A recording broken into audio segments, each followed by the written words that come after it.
परिवार के साथ उत्तर प्रदेश के सोनभद्र शहर में रहती है।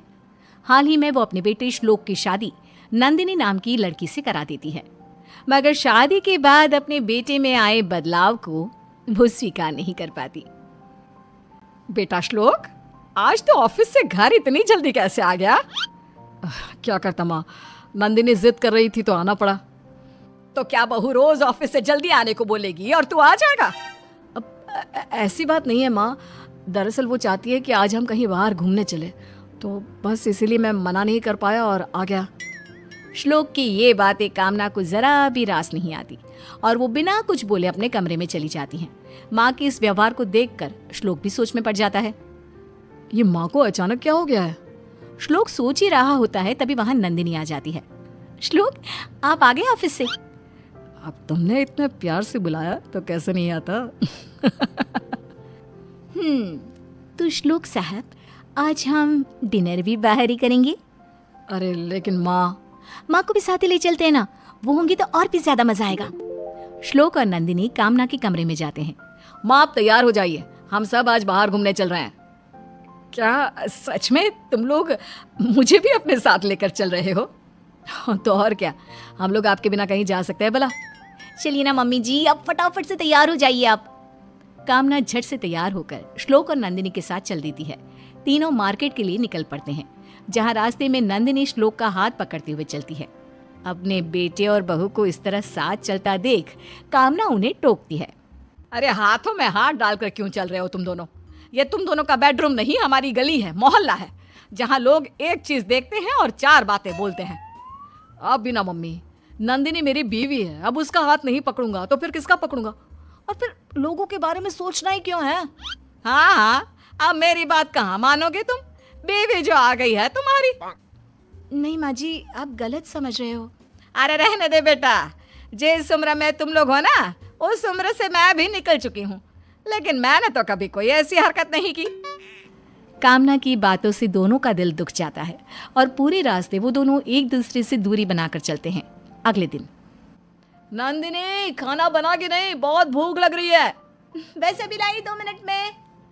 अरे जल्दी कर बहू, मेरे बेटे को ऑफिस के लिए लेट भी हो रहा है। कामना आगे कुछ बोलती इससे पहले ही नंदिनी सभी के लिए खाना ले आती है। सॉरी, आज तुम्हें ऑफिस के लिए देर हो गई। वो क्या है ना, मैं आज तुम्हारे पसंद की पाव भाजी बना रही थी। आज से पहले मैंने कभी बनाई नहीं ना, इसलिए थोड़ा टाइम लग गया। एक पाव भाजी बनाने में तूने इतने घंटे लगा दिए। अरे मुझसे बोल दिया होता, मैं बना देती अपने बच्चे के लिए पाव भाजी। वैसे भी ना श्लोक को सिर्फ मेरे हाथ की पाव भाजी ही पसंद है, किसी और की पाव भाजी की तरफ तो वो देखता तक नहीं। कामना की इन बातों से एक बार फिर नंदिनी निराश हो जाती है। तभी नंदिनी को दुखी देख श्लोक कहता है, माँ आप ये क्या बोले जा रही हैं? नंदिनी प्लीज जल्दी से खाना दे दो, फिर मुझे ऑफिस के लिए भी तो निकलना है। नंदिनी श्लोक और अपनी सास के लिए खाना लगाती है। नंदिनी, तुम्हारे हाथों में तो सचमुच जादू है। मैंने आज से पहले कभी इतनी स्वादिष्ट पाव भाजी नहीं खाई है ना माँ? माँ जी, आपने तो खाया ही नहीं, जल्दी से खाकर बताइए ना कैसी लगी आपको मेरी पाव भाजी। हाँ माँ, नंदिनी ने सच में बहुत टेस्टी पाव भाजी बनाई है, एक बार खाकर तो देखिए। नहीं बेटा, मुझे भूख नहीं लग रही, बाद में खा लूंगी मैं। क्या हुआ माँ, कोई बात है क्या? आप कुछ नाराज सी लग रही हैं। नहीं बहू, ऐसी कोई बात नहीं है। तो जाकर श्लोक के ऑफिस का टिफिन पैक कर दे, मैं जरा अपने कमरे में जाकर आराम करती हूँ। नंदिनी को अपनी सास की बातों में हल्का सा रूठापन नजर आता है, लेकिन वो अपनी सास में आए इस बदलाव का कारण नहीं समझ पाती। इसी तरह कुछ दिन बीत जाते हैं। अब कामना को अपने बेटे के मुंह से नंदिनी की तारीफ सुनना जरा भी अच्छा नहीं लगता। एक दिन, अरे कामना बहन, कैसी हो? आज तो बड़े दिनों बाद दिखी। अब क्या बताऊं तुम्हें, आजकल तो कहीं जाने का मन ही नहीं करता, सारा दिन बस बिस्तर पर ही आराम करती रहती हूँ। सच में बहन, तुम्हारा तो भाग्य चमक गया नंदिनी जैसी बहू पाकर। और एक मेरी बहू को देख लो, बिस्तर तो छोड़ो, सोफे पर भी चैन से नहीं बैठने देती। कामना और शालिनी बात कर रहे होते हैं, तभी उधर नंदिनी भी आ जाती है। वो पीछे खड़ी होकर उनकी बातें सुनने लगती है। हाँ, इस मामले में तो मेरी बहू बहुत अच्छी है, पर क्या? कोई बात है क्या? और तू इतनी दुखी क्यों लग रही है?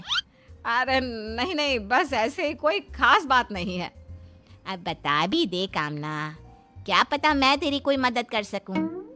तुम्हें पता है, जब से नंदिनी मेरे घर में आई है ना, तब से श्लोक पहले जैसा नहीं रहा। अब वो बहुत बदल चुका है, और तो और अब उसे मेरे हाथ का खाना भी पसंद नहीं। दिन रात जब देखो बस अपनी बीवी के गुणगान करता रहता है। तू इस बात से परेशान है? तेरा लड़का तो तब भी ठीक है, जरा मेरे घर आकर देखियो किसी दिन, बीवी के पैर दबाता नजर आएगा तुझे मेरा बेटा। कामना आगे कुछ नहीं कहती, वो चुपचाप अपने घर लौट जाती है। वहीं उनके पीछे खड़ी नंदिनी अपने सास के दिल की बातें जानकर अचंभे में पड़ जाती है। उसे अपने कानों सुनी बातों पर यकीन नहीं होता। वो सोचने लगती है कि आखिर वो ऐसा क्या करे जिससे उसकी सास की शिकायतें दूर हो सके। नंदिनी, कहाँ हो तुम? देखो मैं तुम्हारे लिए गिफ्ट लेकर आया हूँ। क्या है इसमें? तुम खोलकर खुद ही देख लो। नंदिनी गिफ्ट खोलकर देखती है। वाह, ये तो बहुत सुंदर नेकलेस है। मैं जानता था तुम्हें ये नेकलेस जरूर पसंद आएगा। अचानक से नंदिनी की नजर दूर खड़ी अपनी सास पर जाती है। उसे अपनी सास की कही बातें याद आ जाती है। श्लोक, ये तुम मम्मी जी को दे दो प्लीज। मैं क्या करूंगी इसका? तुम तो जानती ही हो मुझे इन सब का कुछ खास शौक भी नहीं है। तुम ऐसे क्यों बोल रही हो नंदिनी?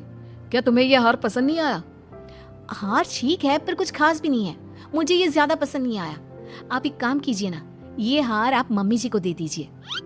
श्लोक गुस्से में अपना पैर पटकता हुआ वहां से चला जाता है। कुछ ही देर बाद नंदिनी सभी को खाने के लिए आवाज देती है। नंदिनी सभी की थालियों में खाना परोसती है। नंदिनी, ये आज कैसा खाना बनाया है तुमने? इसमें तो जरा भी स्वाद नहीं है। हाँ बहू, इसमें तो नमक मिर्च मसाले कुछ भी नहीं है। शायद मैं भूल गई होंगी मम्मी जी, मुझे माफ कर दीजिए। लगता है तुम खाना बनाना भूल चुकी हो नंदिनी। माँ, क्या आप दूसरा खाना बना देंगी? बहुत समय हो गया है, आपके हाथ का कुछ खाया भी नहीं है। कामना झट से रसोई में जाकर खाना बनाने लगती है। आधे घंटे बाद कामना सभी के लिए खाना बनाकर ले आती है, जिसे वो सबसे पहले श्लोक को देती है। वाह माँ, आज कितने दिनों बाद आपके हाथों का खाना खाया है। आपके हाथों में आज भी वही स्वाद है जो पहले हुआ करता था। अपने बेटे के मुंह से इतने दिनों बाद तारीफ सुनकर कामना आज बेहद खुश होती है। नंदिनी भी ये सब देखकर मन ही मन बहुत खुश होती है। खुश भी क्यों ना हो, आखिरकार उसकी मेहनत रंग जो ला रही है। अगले दिन, माँ आज भी प्लीज आप ही खाना बना दीजिए। कल के बाद तो नंदिनी के हाथ का खाना खाने का मन ही नहीं कर रहा। हाँ हाँ बेटा, क्यों नहीं, मैं अभी तेरे फेवरेट आलू के पराठे बनाकर लाती हूँ। कामना अब खुश रहने लगी थी, और खुश भी क्यों ना हो, अब उसे उसका पहले वाला बेटा जो मिल गया था।